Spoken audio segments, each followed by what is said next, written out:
de Oliveira Silva para ministrar a palestra Adoração Eucarística do Altar para os Corações.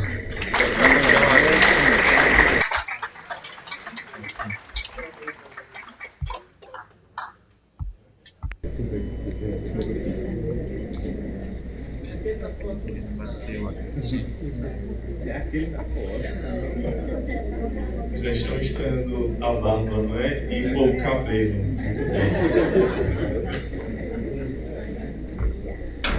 Faz parte. A lei da gravidade. Então, meus queridos irmãos e irmãs, boa noite. Essa vez é um especial Padre Nazareno, nosso pároco. E eu tenho sempre aproveitado estes momentos, né, que a providência nos dá para agradecer a tantas pessoas que vão passando por nossa vida e fazendo bem a nós. Padre Nazareno, como vocês bem sabem, foi formador do Seminário de São Pedro e ele acompanhou os últimos anos, né, da minha formação. Eu fui ordenado em 2015 e tive a graça, Padre Nazareno foi quem pediu a minha ordenação. Muito obrigado, Padre, pelo seu bom testemunho, sua vida, e tenha certeza sempre da minha amizade e orações e admiração também pelo Senhor enquanto sacerdote, viu? E parabéns também de todo o coração por essa iniciativa junto aos demais membros da paróquia de São Francisco de Assis, por fazer, não é, conhecer e amar ainda mais a Eucaristia através deste congresso. É uma iniciativa muito importante, meus irmãos e minhas irmãs, né? Muitas vezes o povo perece justamente por falta de conhecimento. E em se tratando da Eucaristia, quanto mais, melhor, né? Sobretudo, não somente no conhecimento, que é muito importante, porque cria alicerce para a nossa fé, mas na prática, né? E foi dada a incumbência de, neste congresso, falar sobre a adoração eucarística, do altar aos corações. Tema muito oportuno e nós vamos aqui discorrer sobre ele, né? Até dizia Padre Nazareno hoje pela manhã, né? Reverendíssimo, eu não preparei a apresentação de slides, mas espero não ficar cansativa a nossa conversa sobre a adoração eucarística. Então, como primícia deste nosso momento, eu gostaria de recordar uma frase de Nosso Senhor que pode ser para nós como que o fundamento e o sentido da adoração eucarística. Está no capítulo 26 de São Mateus, quando Nosso Senhor está para entregar-se, né, em sacrifício pela salvação da humanidade, e indo ao monte, o Getsemane, o Monte das Oliveiras, ali, angustiado, sua sangue, acompanhado dos seus apóstolos mais próximos. E Nosso Senhor pede a eles que permaneçam vigilantes, permaneçam em oração. E quando o Senhor se afasta um pouco, né, o autor sagrado, São Mateus, vai dizer, um tiro de pedra, e lá reza ao Pai, volta, os apóstolos estão dormindo. E Nosso Senhor diz assim: não fostes capazes de vigiar 1 hora comigo, né, 1 hora de oração comigo. Então, esta expressão de Nosso Senhor, sem dúvida, é uma das que nós podemos utilizar, meus irmãos e minhas irmãs, como fundamentação bíblica para permanecermos em adoração, para permanecermos na presença do Senhor. Nunca houve dúvidas na Igreja Católica de que a Eucaristia não é sinal, mas é presença, né? O Cristo todo está na Eucaristia. No entanto, o culto eucarístico foi se desenvolvendo ao longo dos séculos, porque as preocupações elas vão se organizando de acordo com as necessidades da igreja. Então, a princípio, né, a gente vê uma igreja que precisa se esconder, uma igreja que não tem templos, uma igreja que se reúne nas casas dos fiéis. Mais adiante, não é, quando tudo começa a se organizar da melhor forma possível, em se tratando desta questão da Eucaristia, então os templos proporcionam lugar para a reserva eucarística, porque no início, né, da igreja, a reserva eucarística era apenas para levar aos doentes, né, que se consagrava, se consumia também naquela Santa Missa. E depois, meus irmãos e minhas irmãs, se viu a necessidade de criar este hábito de vigiar e permanecer na presença do Senhor, que ali está na Eucaristia, corpo, sangue, alma e divindade, o Cristo todo. E a partir daí nós vamos vendo o desenvolvimento, né, desta realidade de adoração. Então, vamos partilhar aqui um pouco, conversar um pouco sobre esta realidade da adoração eucarística na história e na vida da igreja. Então, o culto eucarístico, propriamente dito fora da missa, tem as suas raízes no contexto teológico, que se desenvolveu entre os séculos IX e o século XII. Embora houvesse ainda uma visão unitária da Eucaristia, centrada na celebração da missa e na comunhão dos fiéis, o certo é que já se notavam alguns sinais de desintegração e fragmentação da realidade eucarística. A participação da Eucaristia decrescia e a reflexão teológica mudava de perspectiva. Houve uma espécie de afastamento dos fiéis para a participação nos mistérios da celebração eucarística e, a partir daí, um desenvolvimento de uma teologia voltada para a adoração, para a permanência, não é? A continuidade ali na presença do Senhor. E aqui, meus irmãos e minhas irmãs, a teologia eucarística no século IX deixou de se ocupar da celebração eucarística, enquanto tal, para se centrar na presença de Cristo no sacramento do pão e do vinho, esforçando-se por aprofundar a realidade e a natureza desta presença. Há uma tendência para contemplar o sacramento eucarístico em si mesmo, sem o relacionar com o acontecimento da história da salvação, do qual ele é sinal salvífico eficaz. Assim se reduzia a teologia eucarística à teologia da presença real. O evento celebrativo é visto como um processo ritual ordenado à produção da presença eucarística. Este texto que eu acabei de ler de Matias Auger, né, um liturgista da igreja. Nós usamos muito o Matias Auger para o estudo de liturgia no curso de teologia. Então, deixa-se de lado um pouco da Eucaristia como esta presença de Cristo para a comunhão dos fiéis, e aqui se parte muito mais para uma reflexão acerca da presença real e da permanência desta presença na vida da igreja. Contemplando a mesma Eucaristia, a mentalidade greco-cristã dos padres da igreja, lá do início, viu-a como memória da ação salvífica de Jesus Cristo. Já a mentalidade germano-cristã, depois do século IX, vê a Eucaristia a partir do pão e do vinho, que são como o véu que cobre e esconde. Debaixo do véu está o corpo de Cristo. Esta leitura teológica irá manter-se até o Concílio Vaticano II, que aconteceu entre os anos de 62 e 65 do século passado. Então, era uma memória, né? A reflexão teológica vai avançando. A memória da permanência de Cristo, da memória da salvação de Cristo operada na igreja. Depois, como presença que está no pão e no vinho velado. Velado. É tanto que, mais adiante, nós vamos compreender bem quando da instituição, inclusive, da festa de Corpus Christi, a necessidade que houve deste desenvolvimento. Inclusive, providencialmente, nós estamos vivendo este congresso às vésperas da celebração do Santíssimo Corpo e Sangue de Nosso Senhor Jesus Cristo. É, pois, normal que semelhante concepção tenha dado origem a expressões próprias, como o culto eucarístico fora da missa. Sinal da nova sensibilidade devocional é o fato de, a partir do século IX, a reserva eucarística, que antes era conservada na sacristia, passar para a nave da igreja, guardada primeiro em pombas eucarísticas, penduradas nos altares, e depois em tabernáculos de parede ou em sacrários colocados sobre o próprio altar. É interessante isso, porque eu, particularmente, nunca tinha visto uma pomba eucarística, como é que seria.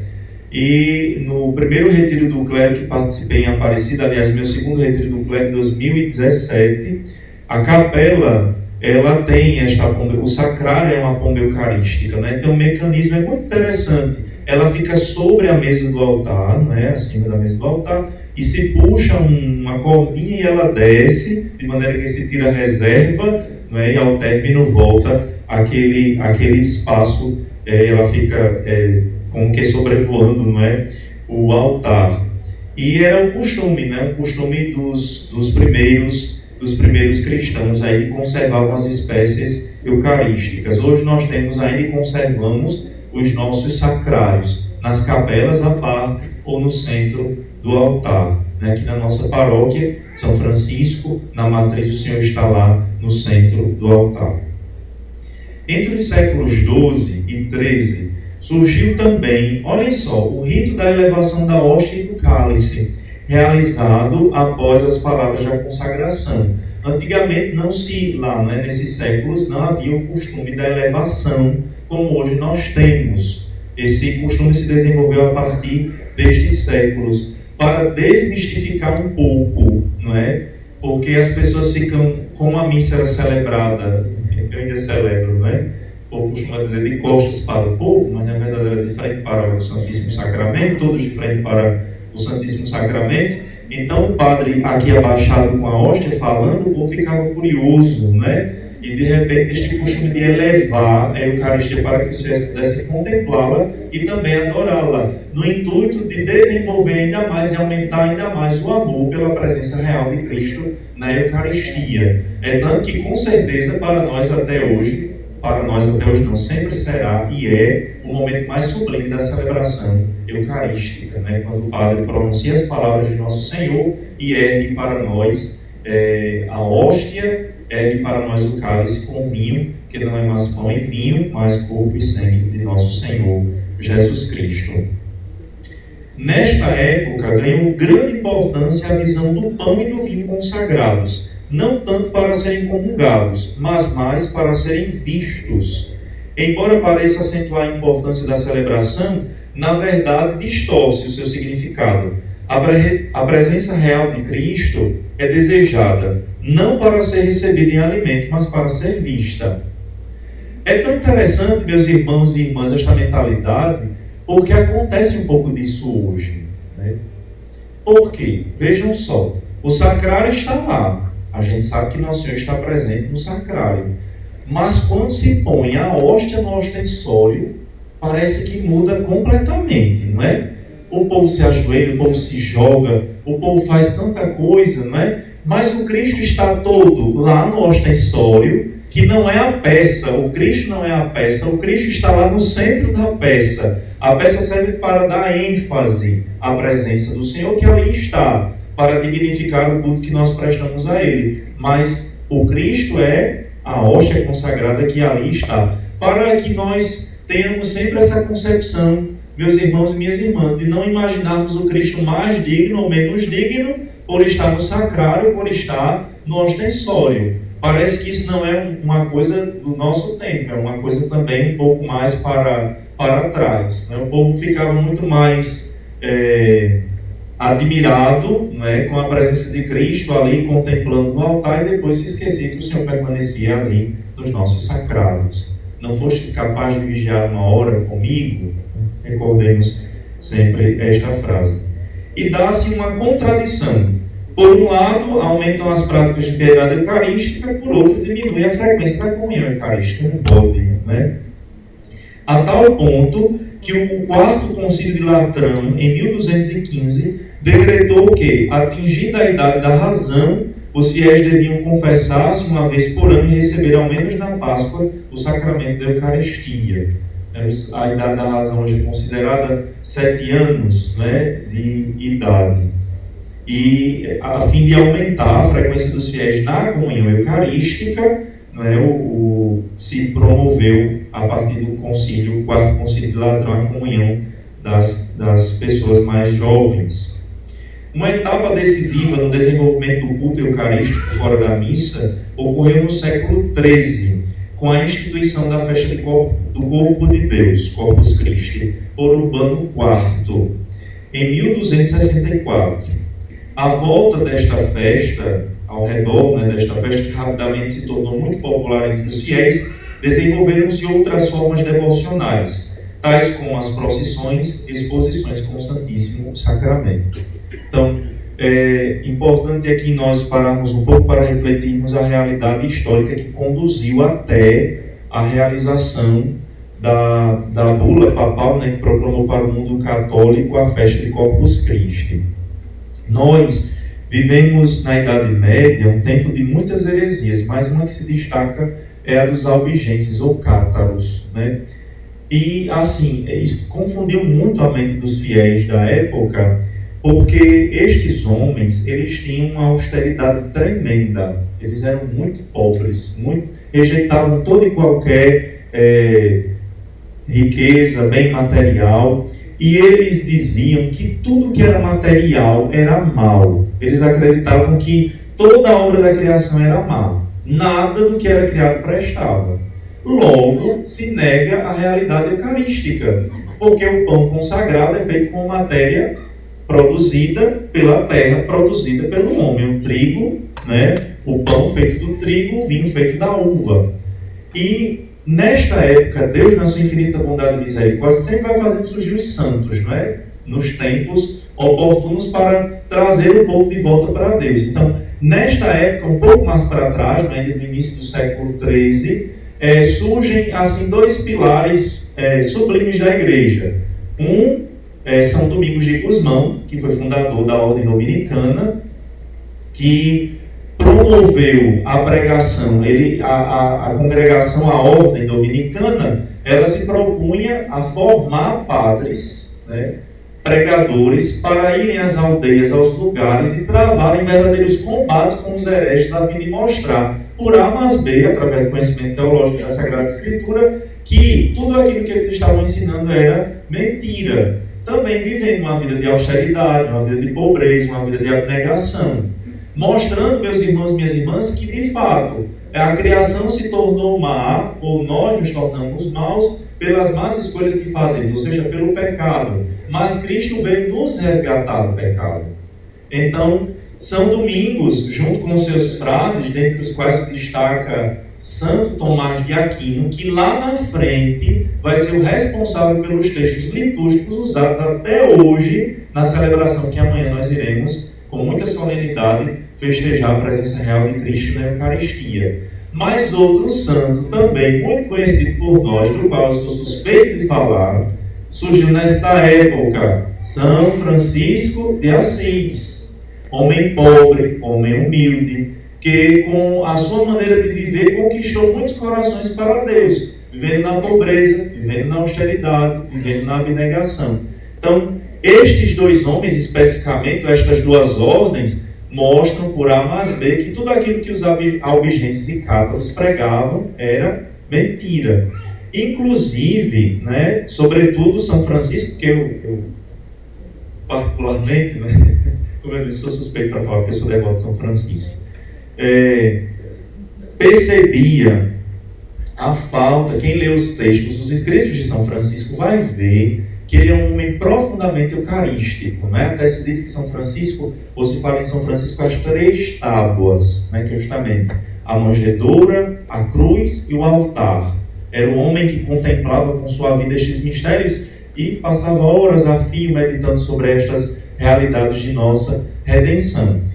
Esta época, marcada pela heresia cátara albigense, fez com que muitos padres descuidassem do zelo eucarístico, do zelo com a igreja, com as coisas de nosso Senhor.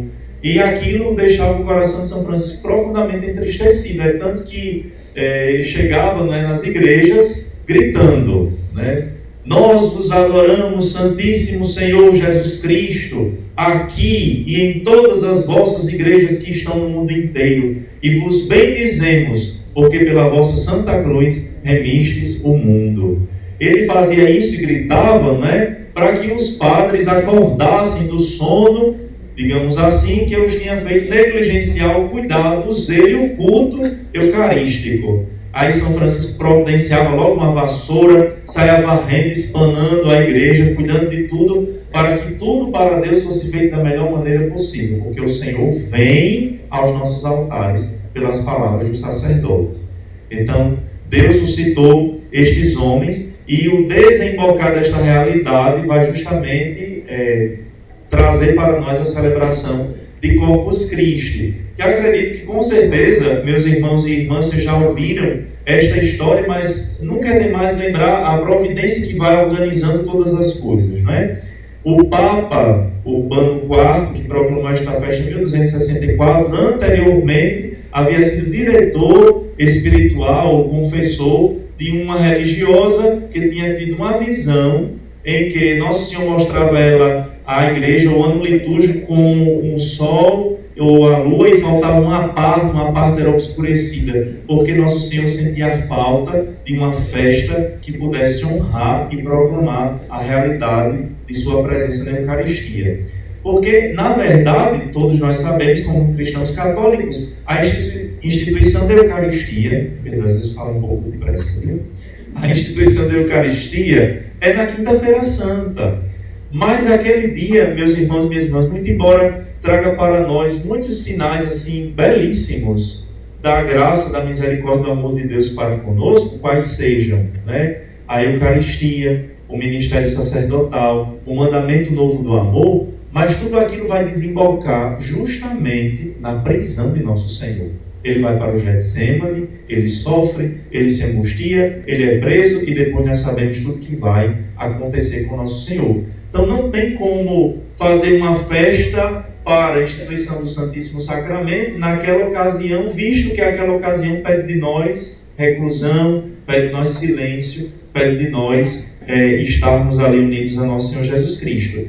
E Deus suscitou, através desta religiosa, que mais adiante o seu diretor espiritual se torna Papa, e para carimbar, né, este desejo de tornar a festa presente para o mundo inteiro, ainda aconteceu um milagre, não é? De um padre Pedro, que em Orvieto, celebrando a missa, duvidou ou questionou se Nosso Senhor de fato estava ali presente na Eucaristia, e aquela hóstia em sua mão começou a verter sangue. Então foi justamente quando este padre arrependido vai ao encontro do Papa, que estava numa cidade próxima, né, pede perdão, e o Papa manda trazer as espécies consagradas, o milagre, de lá para outra cidade, e aí se dá a primeira procissão, justamente eucarística, a primeira procissão do Corpus Christi, porque o Santo Padre, não aguentando de ansiedade, vai também ao encontro, né? Imagine que pompa e honra para este momento deste encontro, e tudo ali acontece da melhor maneira possível. Esta festa se estende para o mundo inteiro. Infelizmente, meus irmãos e minhas irmãs, talvez nós enquanto cristãos católicos não estejamos dando tanto valor que esta festa merece, porque a história, né, da secularização, tudo não se torna como que um feriado de fato. Muitos prefeitos, inclusive numa cidade do interior recentemente, eu soube que amanhã vai ser um dia normal, né? O feriado vai ser colocado mais adiante, só para dizer, né, que nós estamos caminhando, infelizmente, para esta realidade, né? Queira Deus que isso não diminua em nosso coração o amor pela Eucaristia, a fé na real presença de Cristo. Que nós possamos honrar. É um feriado, sim, mas para nós cristãos católicos é um dia santo. Um dia santo. É um dia de preceito em que nós nos voltamos para este mistério tão sublime. Não bastava tudo que o Senhor fez, quis ficar. Eu estarei com vocês todos os dias. E fica, e cumpre a sua promessa. Então, a partir, meus irmãos e minhas irmãs, deste século, né, do século XIII, a devoção eucarística se aumenta, né, cresce consideravelmente com as exposições do Santíssimo, com as procissões, né? A partir daí começam também as confecções dos ostensórios para a adoração eucarística para os fiéis. Então, seguindo esta nossa meditação, vamos percebendo também como é que nós podemos incrementar, aperfeiçoar esta questão do culto eucarístico na nossa vida, né, na vida paroquial, na nossa vida, nos nossos grupos, nas nossas famílias. A Eucaristia, sem dúvida, irmãos e irmãs, é um tesouro inestimável, não só a sua celebração, mas também o permanecer diante dela fora da missa. Permite-nos beber na própria fonte da graça. Uma comunidade cristã que queira contemplar melhor o rosto de Cristo, segundo o Espírito que sugere nas cartas apostólicas Novo Millennium Neunt e Rosarium Virginis Maria, não pode deixar de desenvolver também este aspecto do culto eucarístico, no qual perduram e se multiplicam os frutos da comunhão do corpo e do sangue do Senhor. Este é um trecho, não é, da carta encíclica Ecclesia de Eucaristia, né, do Papa São João Paulo II. É um texto que merece ser depois, né, também estudado, lido por nós. Bem como do Papa Bento XVI, Sacramentum Caritatis, né, que fala também do culto eucarístico. São vários documentos, sobretudo também, né, os escritos dos santos e santas a respeito da Santíssima Eucaristia. Pois não, Padre? Por gentileza, repita a citação de Eclésia de Eucaristia. Número 25, Padre. Número 25. Sacramentum Caritatis. Não, eu só citei, reverendíssimo, no sentido de também da leitura, né, como proposta de leitura para que nós também possamos incrementar nesse sentido. A celebração da Santa Missa não esgota o culto de adoração e ação de graça, ainda que seja o centro do próprio culto, mas se prolonga no culto eucarístico fora da missa. O dom que recebemos do Senhor é precioso testamento que nos deixou para permanentemente dele usufruirmos. Meu Deus, Ele quis ficar. Ele fica conosco. E nós somos muito negligentes disso ainda, não é? Vamos adiante. Quando Jesus, na Quinta-feira Santa, celebrou a primeira missa, para perpetuar através da igreja a oferta do seu sacrifício, antecipou a promessa que nos deixou antes da ascensão: eu estarei convosco sempre, até o fim do mundo. Ele permanece conosco, caminha conosco através de sinais sensíveis no sacramento do altar, sobre os quais a nossa fé encontra a sua presença real. Temos a reserva do Santíssimo Sacramento, que permanece após a celebração da missa. Nos relaciona sempre com o próprio sacrifício da cruz celebrado na comunidade cristã em cada missa. A celebração eucarística é o centro, portanto, da Igreja, dos demais sacramentos e de sua atividade apostólica. É muito importante nós termos muito esclarecido também em nossa mente, meus irmãos, minhas irmãs. Às vezes eu fico meio escandalizado, mesmo tendo já passado tanto tempo na igreja, com algumas atitudes, não é, do povo de Deus. Mas eu entendo também que às vezes é falta de conhecimento, de profundidade, de fé, de maturidade. Mas, por exemplo, né, recentemente, não julgando, mas só dizendo, né, partilhando com vocês, numa paróquia que eu estive recentemente, estava celebrando a missa e atrás da igreja, tem um centro pastoral, estava havendo a celebração do texto da juventude. Aí eu fiquei assim, para não viver, como diz a história, né? Meu Deus, que indiferença! O texto é importante, minha gente? Demais! Venha rezar o texto diante do Santíssimo Sacramento, não é? Ou então, já que ia haver esse momento de oração do Santo Terço, fizessem depois da missa. Jesus está aqui na missa se dando a nós, a gente vai, né? Até me perdoe a expressão, mas eu sou do interior, não é? O povo do interior diz: a roda pequena cabe dentro da roda grande, não é verdade? Para dizer que o que é mais importante é a grande cabe na meio, justamente. Então é importante que a gente perceba e viva, né, esta realidade tão sublime. Só para dar um pequeno exemplo desta realidade que nós vamos encontrando aí em algumas situações, né, que vamos vivenciando. O fim primeiro e originário da reserva das sagradas espécies é a administração do viático ao doente moribundo. Em consequência, pode-se distribuir a comunhão fora da missa para os que não puderam dela participar e para os enfermos, né? Então, aquele gesto lá do início da igreja permanece. A reserva eucarística é para levar aos enfermos, mas também é para nós esta presença de Cristo na igreja, onde nós vamos nos encontrar com Ele através da adoração. A adoração de nosso Senhor Jesus Cristo, presente no Santíssimo Sacramento, é dever de toda a igreja, pública e privadamente. Importante é, pois, que o local e o tabernáculo onde se conserva as espécies do Santíssimo Sacramento sejam visíveis aos fiéis, dispostos com dignidade e com segurança, e que também os fiéis conheçam bem outros gestos de adoração que são devidos, como a genuflexão e outros cuidados.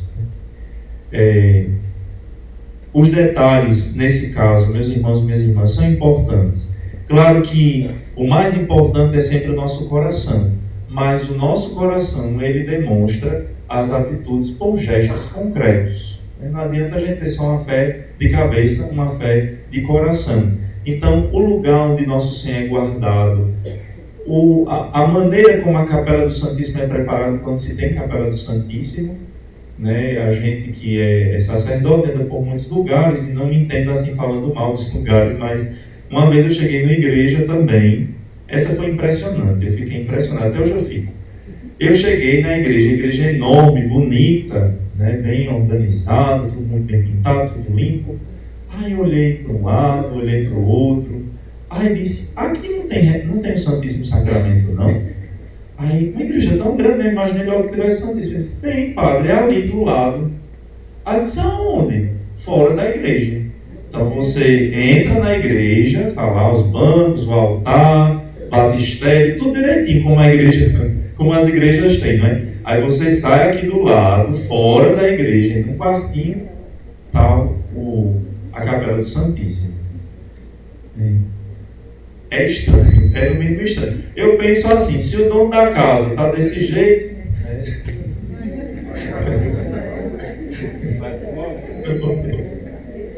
Lá na São Francisco, quando a gente fez a reforma, né? E aí, conversando com alguns colegas padres, que entendem liturgia até melhor do que eu, e aí que deu a opinião. E eles disseram, Nazareno, é melhor colocar no presbitério, no centro, né? Mas até hoje ainda estamos educando os fiéis, porque alguns, graças a Deus poucos, ainda não têm aquela consciência que Jesus está ali para ser adorado na igreja inteira, né? Mas é o diácono que estava falando aqui comigo, para que amanhã a gente relembre isso aos fiéis, né? Porque é muito importante essa consciência, né? Entrei na igreja, Jesus está ali para ser adorado, né? Silêncio total. Aí o silêncio. Com Jesus. E às vezes os que mais conversam não são de fora, são os de casa. São os de casa. É por isso que a gente vez ou outra puxa a orelha, lá vai. Mas não chega lá, né? É verdade. E interessante, justamente, padre, isso se manifesta, a gente falou aqui dos gestos, não é? Quando a gente ama alguém, a gente demonstra que ama aquela pessoa por gestos, eu estava dizendo agora há pouco, né? Então, uma genuflexão bem feita, você pode passar 10.000 vezes diante do Santíssimo Sacramento. Faça a genuflexão as 10.000 vezes, senão vai parecer uma coisa corriqueira, normal. É Jesus, é seu Deus que está ali. Claro, eu tenho um problema no joelho, padre. Deus sabe, então faça uma reverência profunda, de maneira que você não esqueça quem está ali, a quem você está olhando, com quem você está convivendo. É muito importante, de fato, padre, as pessoas com o tempo, né, vão criando este hábito, né, do respeito, do silêncio, da adoração, que é tão inerente à nossa preparação para a missa. Isso diz respeito até à preparação para a missa, né? Às vezes a gente chega, faz muito tempo que encontrou alguma pessoa e começa ali a conversar, e daqui a pouco se exalta um pouco com a gargalhada, ou com uma conversa mais alta, e a gente às vezes não ajuda um outro irmão que está ali pertinho querendo rezar um pouco, se preparar bem para a missa, e às vezes fica nesse sentimento de dispersão total durante a celebração dos Sagrados Mistérios. E a gente às vezes volta mais vazio do que chegou, porque não abriu o coração, não abriu a mente, os ouvidos, não prestou atenção. Por Deus, Reverendo.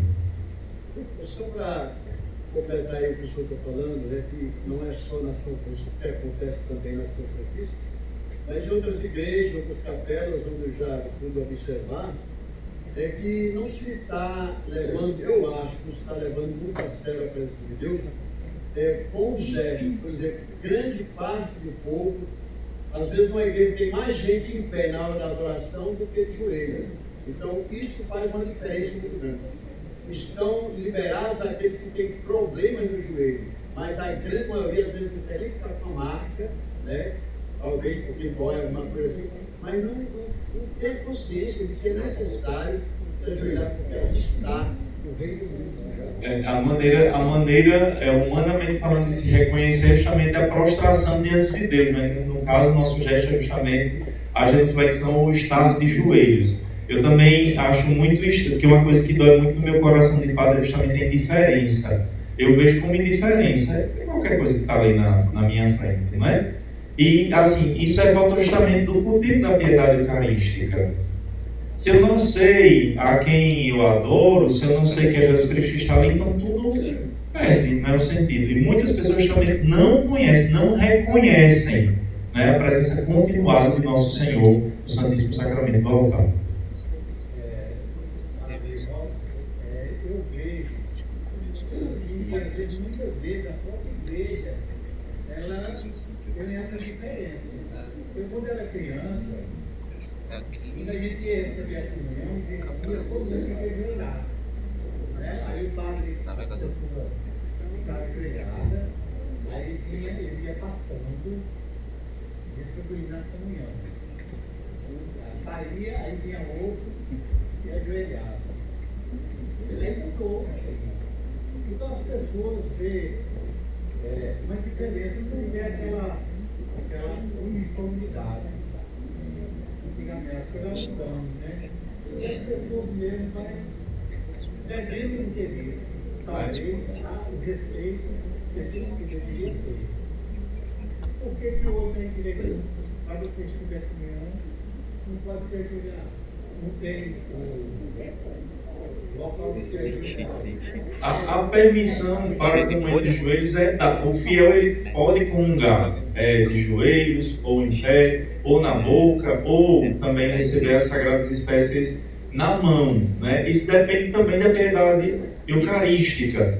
E acho que uma coisa que piorou ainda mais a situação foi justamente a pandemia, né? Infelizmente, a gente quem já tinha o costume de comungar sempre, por exemplo, na boca, teve que comungar na mão por causa... Enfim, isso dificultou um pouco, mas não impede de hoje, né, nós recebermos a Sagrada Comunhão, a Sagrada Eucaristia na boca ou na mão. O fiel tem direito, né? Ou de joelhos ou em pé. É possível. Agora sim, para haver essa orientação por parte da igreja com uma obrigatoriedade, eu acho muito difícil nesse sentido, né? Porque até em muitas situações, na mentalidade de alguns, me perdoe, por dizer isso, mas tem que dizer, na mentalidade de alguns ministros ordenados também, né, infelizmente, não é falando mal da nossa classe, mas alguns, infelizmente, não têm essa devida reverência, essa devida piedade. É a realidade, né?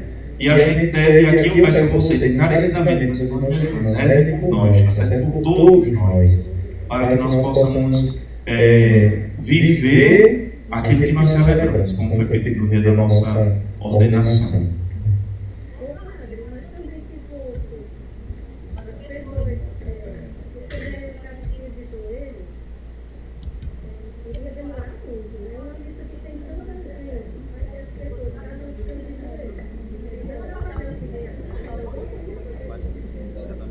Mas assim, eu sou do ponto de vista que se a pessoa deseja, né, a gente nunca vai chegar nessa totalidade não, né? Mas assim, a pessoa que deseja que ela possa, né, receber a Sagrada Comunhão dessa forma, tem esse direito. Isso mesmo.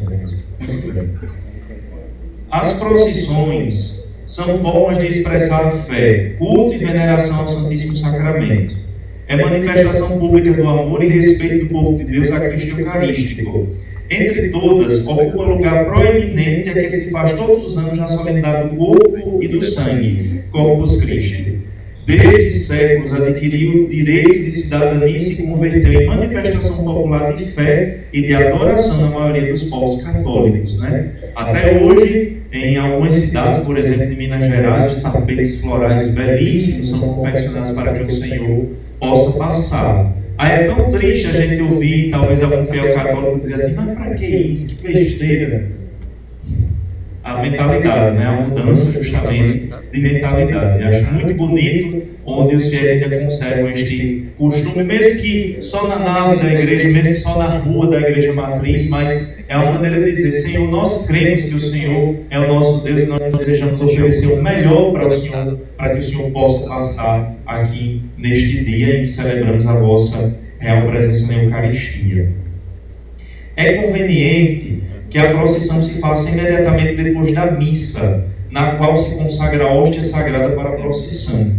A procissão sempre terminará com a bênção com o Santíssimo Sacramento ao povo presente. Os congressos eucarísticos internacionais, nacionais e diocesanos têm como fim promover o culto eucarístico no povo cristão. No início deste nosso momento, eu parabenizava a paróquia por esta iniciativa tão importante, de promover um evento como esse. São manifestações, são acontecimentos especiais de aprofundamento e renovação, de vivência e compromisso eucarístico.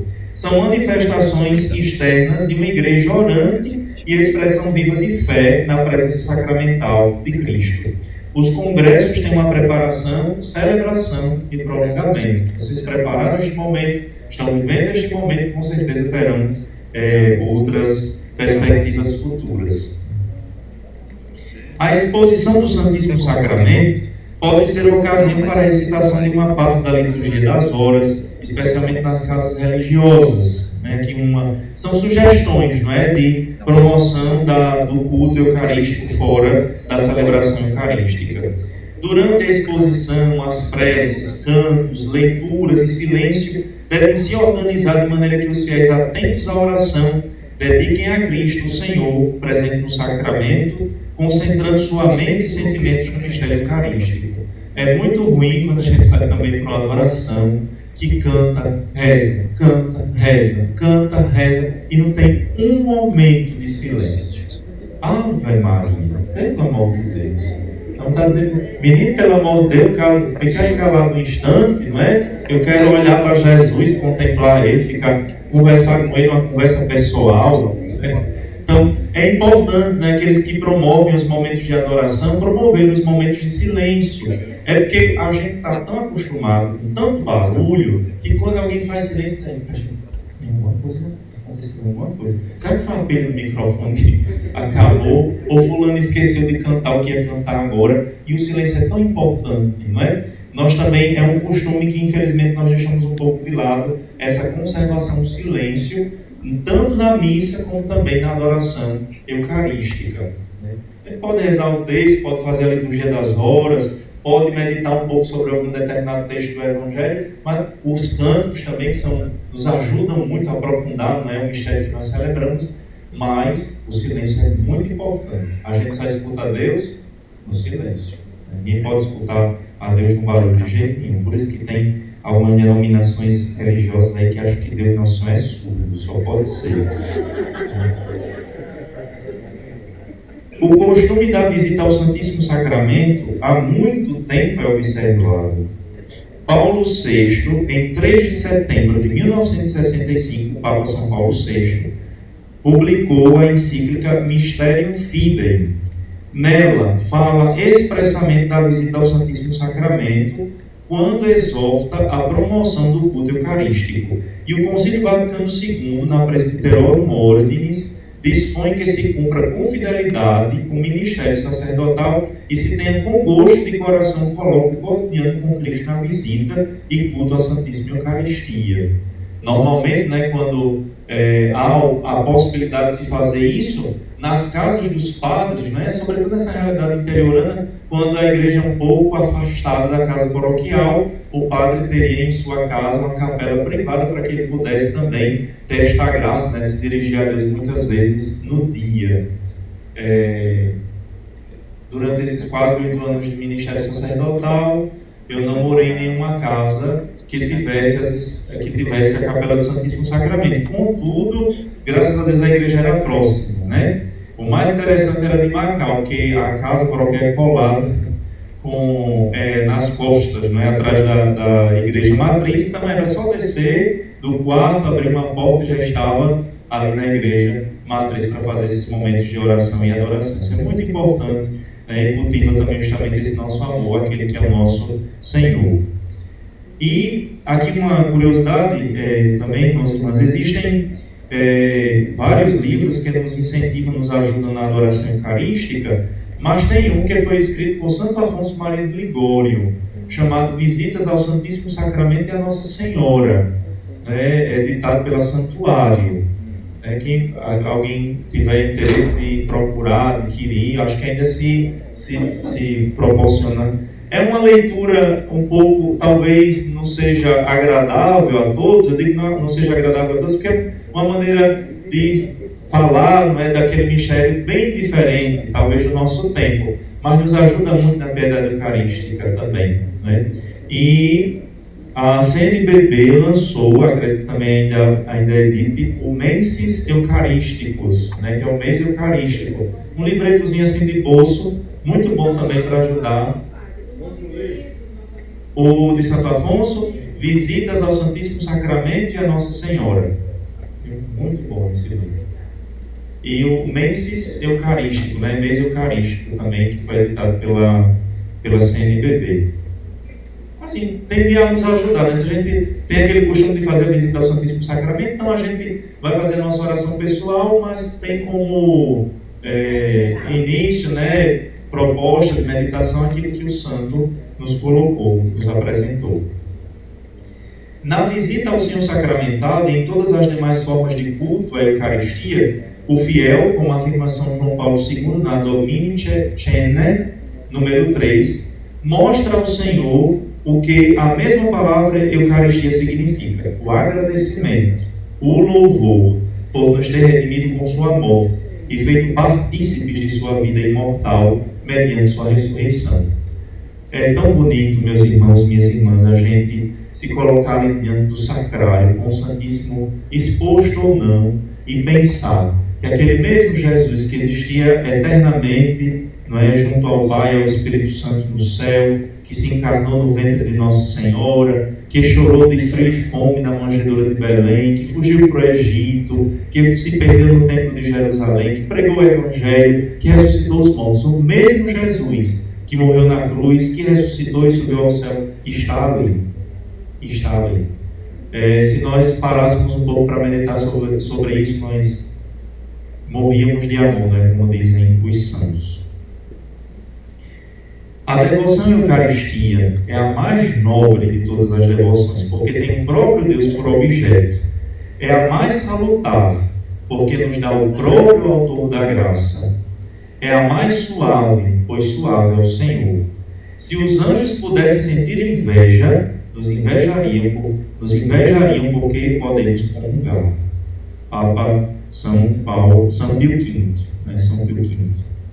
Autor do missal que eu uso lá na Missa Tridentina. A Santa Missa e a Sagrada Comunhão do Corpo de Cristo têm um valor extraordinário que todos os santos não cansaram de exaltar. O Papa Bento XVI, na encíclica Caritas in Veritate, nos lembra: amados irmãos e irmãs, a Eucaristia está na origem de toda a forma de santidade, sendo cada um de nós chamado à plenitude de vida no Espírito Santo. Quantos santos tornaram autêntica a própria vida, graças à sua piedade eucarística? De Santo Inácio de Antioquia a Santo Agostinho, de Santo Antão Abade a São Bento, de São Francisco de Assis a São Tomás de Aquino, de Santa Clara de Assis a Santa Catarina de Sena, de São Pascoal Bailão a São Pedro Julião Aimar, de Santo Afonso Maria de Ligório ao Beato Carlos, aliás, o Santo Carlos, de São Carlos de Foucault, de São João Maria Vianney a Santa Teresa de Lisieux, de São Pio de Pietrelcina a Santa Teresa de Calcutá. E por aí seguimos, não é? Todos estes santos conservaram no seu coração a piedade eucarística. Igual a devoção à Nossa Senhora, que daqui a pouco o Padre Nazareno vai falar também, não é? Estão sempre unidas assim estas devoções, claro, sobremaneira a devoção eucarística. E aqui, meus irmãos, a partir de agora eu quero partilhar com vocês justamente, não é, algumas frases fortes dos santos acerca do mistério eucarístico, para que a gente possa ainda mais crescer neste amor. Vamos recordar memoráveis palavras de algum desses gigantes da Igreja, que hoje participam no céu da eterna liturgia celeste. O Concílio de Trento, de 1545 a 1563, ensinou que a Eucaristia é remédio pelo qual somos livres das falhas cotidianas e preservados dos pecados mortais. É outra falta que nós também temos cometido. Eu faltei à missa domingo passado por um motivo besta. Deu vontade de comungar, vou comungar. E outras coisas, meus irmãos e minhas irmãs, como os pecados graves.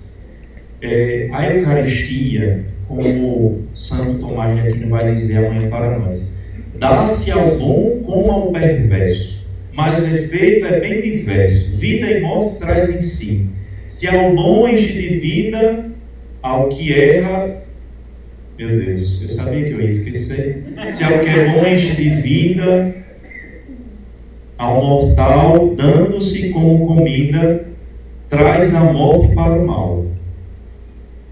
Que o próprio São Paulo disse, né? Quem come e bebe do corpo do Senhor em pecado, come e bebe a sua própria condenação.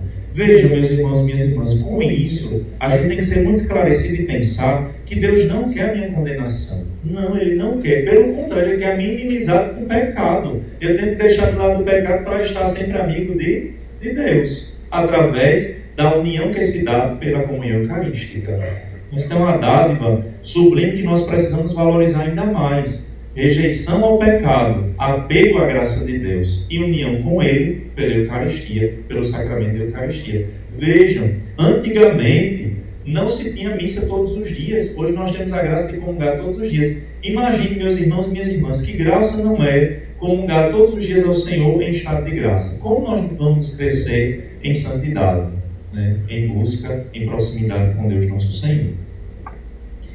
A missa, a Eucaristia, meus irmãos e minhas irmãs, oferece às almas do purgatório. As almas do purgatório são aliviadas pelas orações e sufrágios dos fiéis, principalmente pelo sacrifício do altar.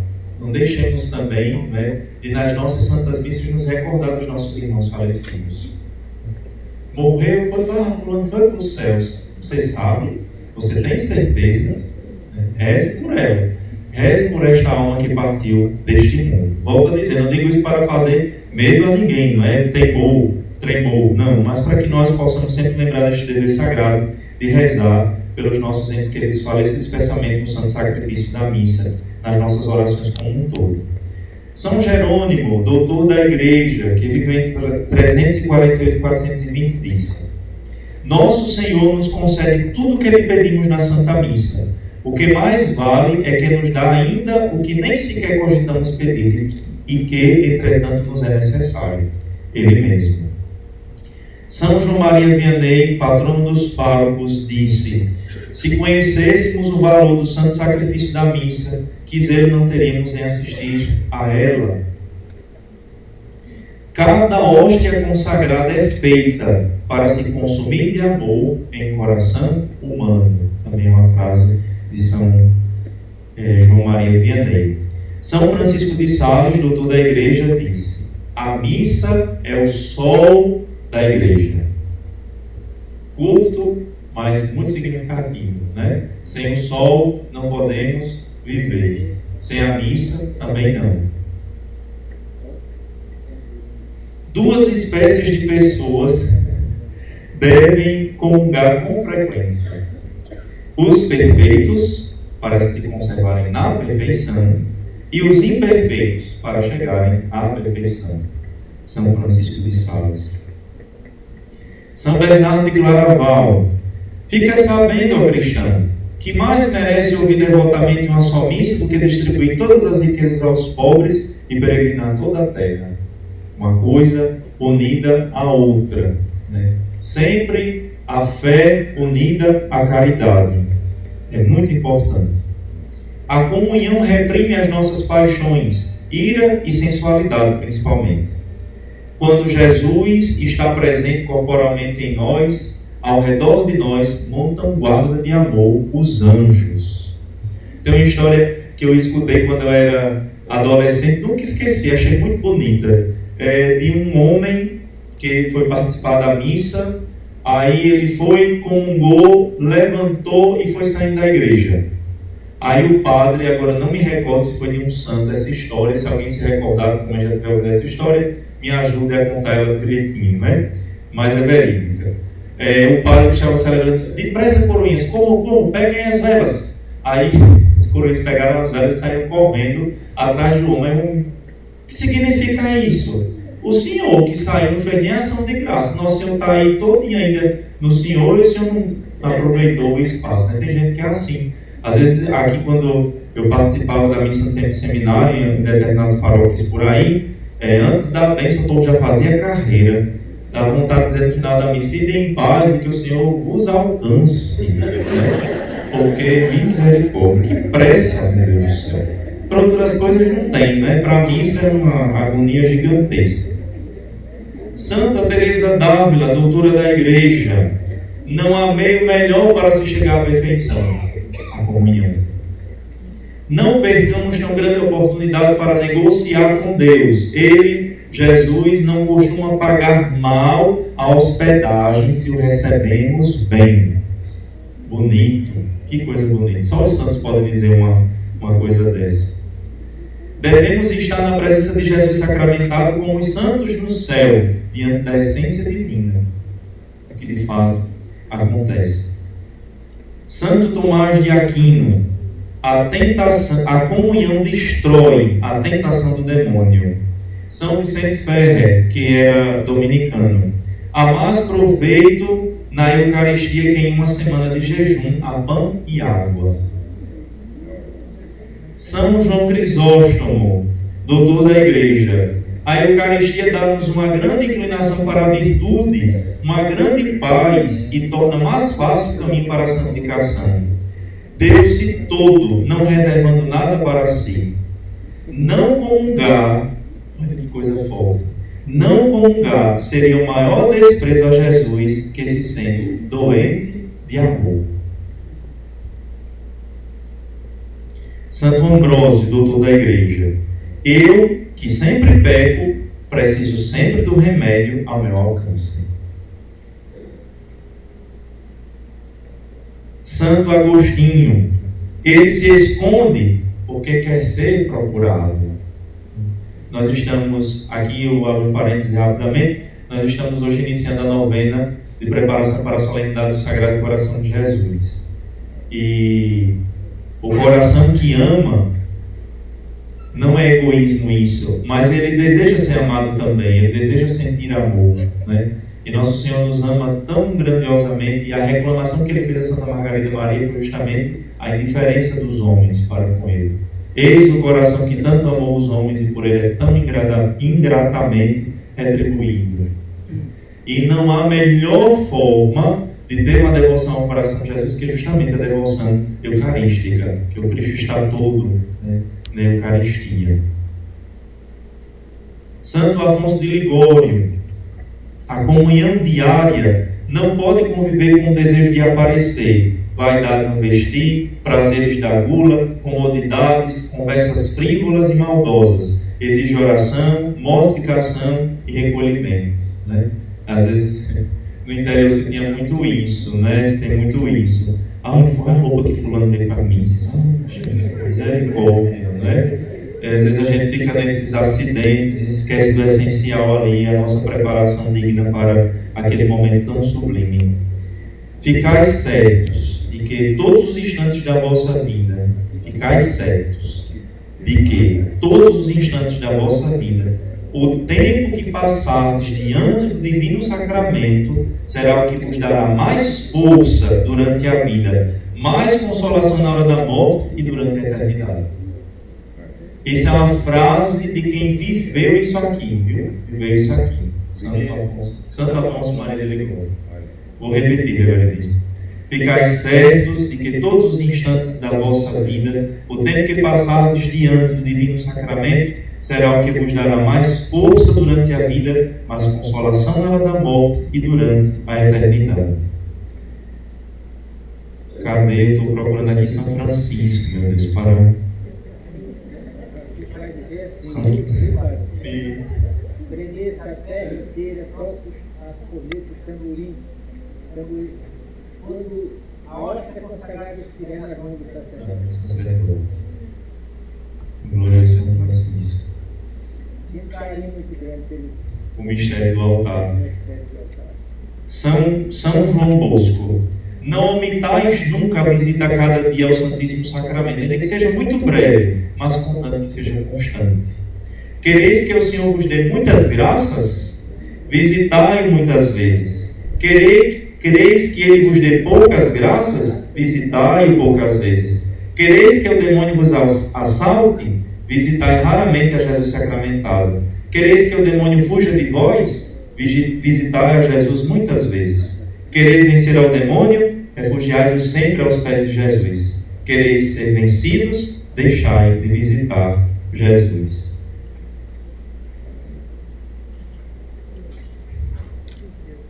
Minha Nossa Senhora do Patrocínio. Cadê São Francisco?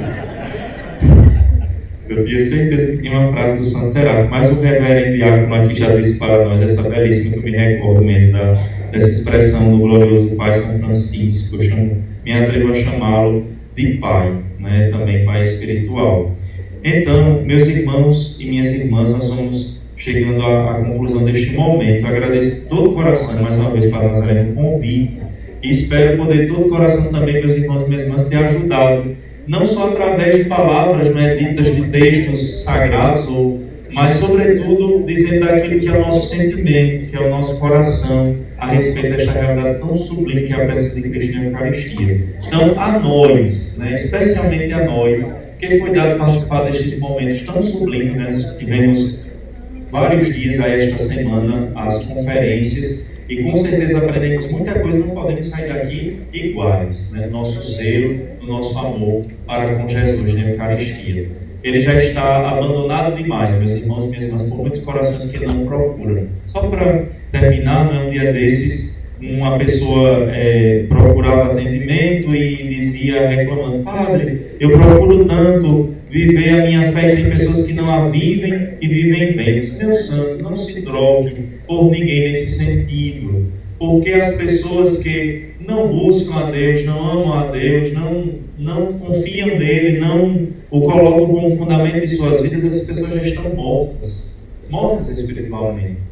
Não estou dizendo isso condenando meus irmãos, minhas irmãs, nossos irmãos e irmãs, mas que nós possamos rezar, né, para que todos cheguem à luz da fé e amem ao Senhor verdadeiramente, que é todo amor para conosco. E este amor se manifesta sobremaneira no sacramento do altar, da permanência de Cristo em nosso meio. Então, seja louvado sempre o Santíssimo Sacramento, por nossas orações, por nossa adoração, mas sobretudo por nossa vida. Não nos esqueçamos, né, que todos os momentos de oração que nós tivermos diante do Santíssimo Sacramento devem provocar uma mudança no cotidiano de nossas vidas, né? Convivência com a família, convivência com os amigos de trabalho, ou seja, que nós sejamos Cristo, né, na vida das outras pessoas com as quais convivemos, porque o Senhor mesmo disse: quem de mim se alimenta, vive por causa de mim. Louvado seja nosso Senhor Jesus Cristo.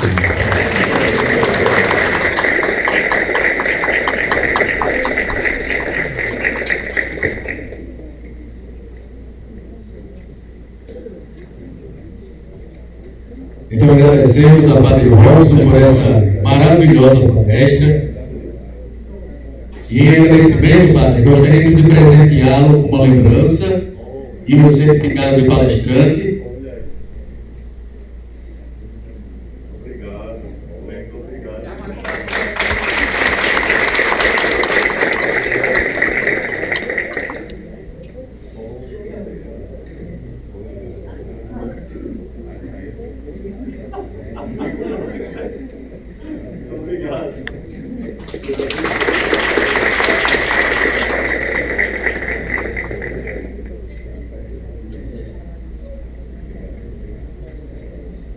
E vamos logo adiantando aqui mais um sorteio.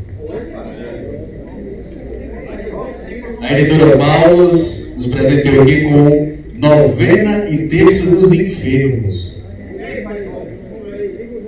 Padre Robson, de 1 a 129. 33. Número 33. Quem será? Quem será?